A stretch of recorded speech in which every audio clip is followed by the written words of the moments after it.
Halo teman-teman semua, berjumpa kembali nih di Penvel Channel, yaitu channel pencinta novel.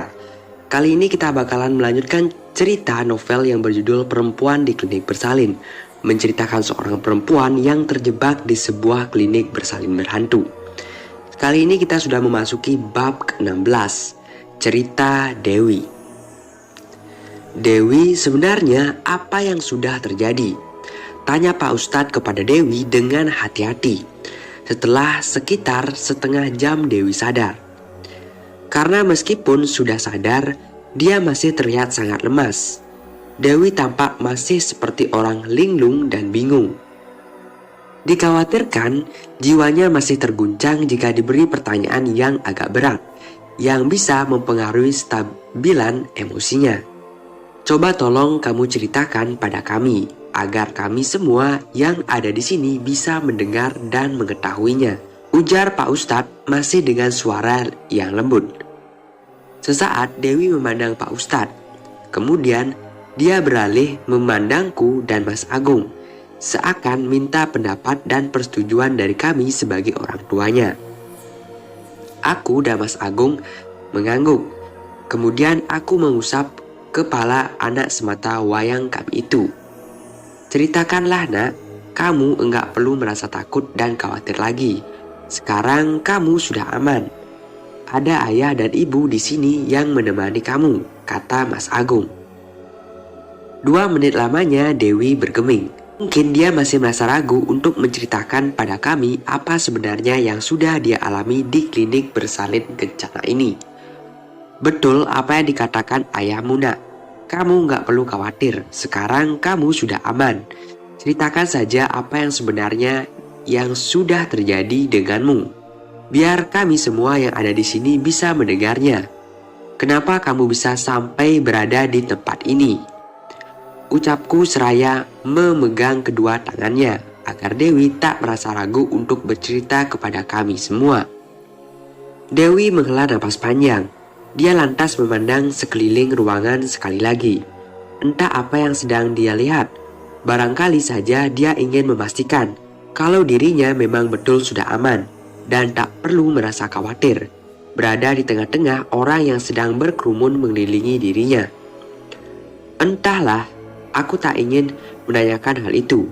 Aku memberikan waktu kepada Dewi untuk menata hatinya agar dia merasa siap untuk bercerita sendiri tanpa harus terbebani dan merasa terpaksa karena didesak oleh kami.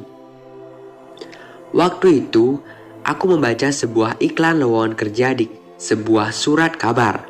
Kalau klinik bersalin kencana sedang membutuhkan beberapa orang tenaga kesehatan, dokter, perawat, bidan, dan entah siapa lagi aku lupa, kata Dewi memulai ceritanya.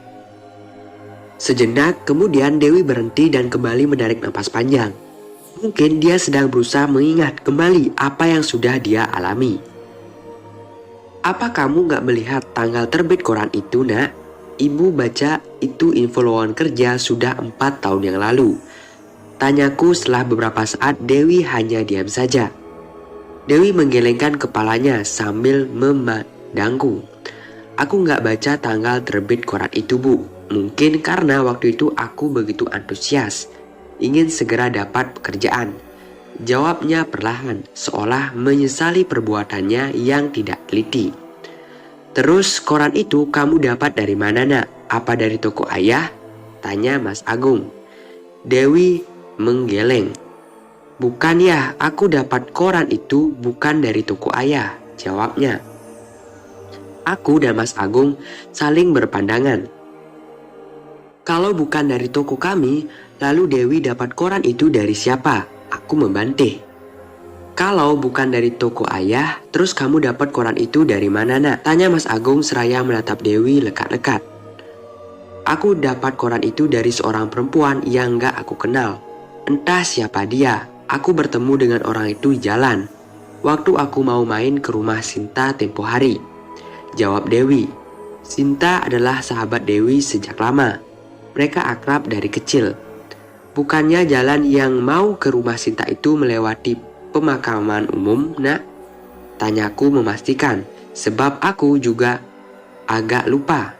Aku dan Mas Agung pernah berkunjung ke sana, tapi waktu itu Dewi tidak ikut. Iya Bu, aku ketemu sama perempuan itu di sana.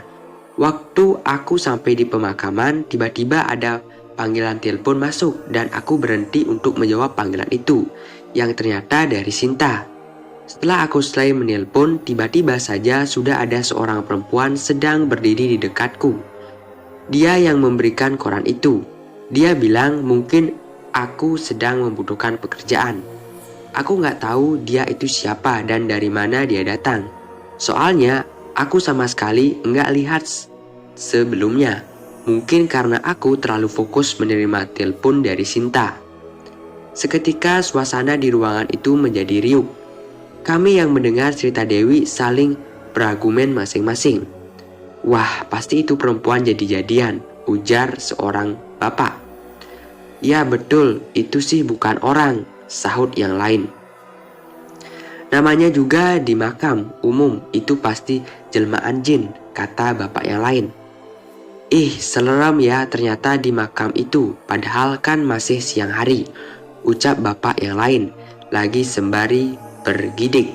Bapak-bapak sekalian, dimohon untuk tenang. Mari kita kembali mendengar cerita Bidan Dewi, kata Pak Lurah mencoba menenangkan sambil mengangkat kedua tangan beliau.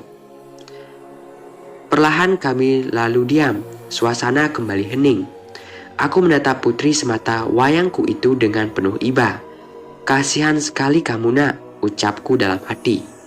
Setelah memberikan koran ke aku, perempuan itu segera pergi dari hadapanku, tanpa aku sempat mengucapkan terima kasih kepada dia. Aku juga nggak tahu kemana perginya perempuan itu. Soalnya aku sempat tertegun beberapa saat dan baru tersadar saat HP-ku kembali berdering. Cerita Dewi selanjutnya. Spontan suasana kembali riuh, tanpa bisa dicegah oleh Pak Lurah. Sama seperti sebelumnya, para bapak yang mendengar cerita Dewi sibuk memberikan argumen mereka masing-masing. Dewi terdiam beberapa waktu. Aku segera memberinya air mineral yang kubawa dari rumah agar Dewi merasa lebih tenang.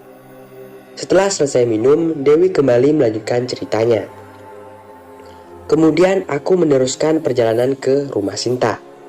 Di sana, aku nggak menyinggung sedikit pun tentang iklan lowongan kerja yang ada di koran pemberian perempuan itu.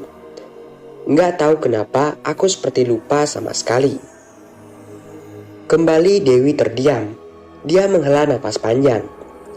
Sepulangnya dari rumah Sinta, aku kembali ingat tentang iklan lowongan kerja itu. Aku lantas membaca dengan teliti apa saja persyaratan yang harus dipersiapkan, tanpa melihat lebih dulu tanggal terbitnya.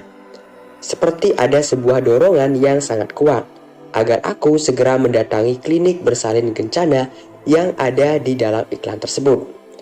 Maka pada malam harinya aku langsung mempersiapkan semua persyaratan yang diminta.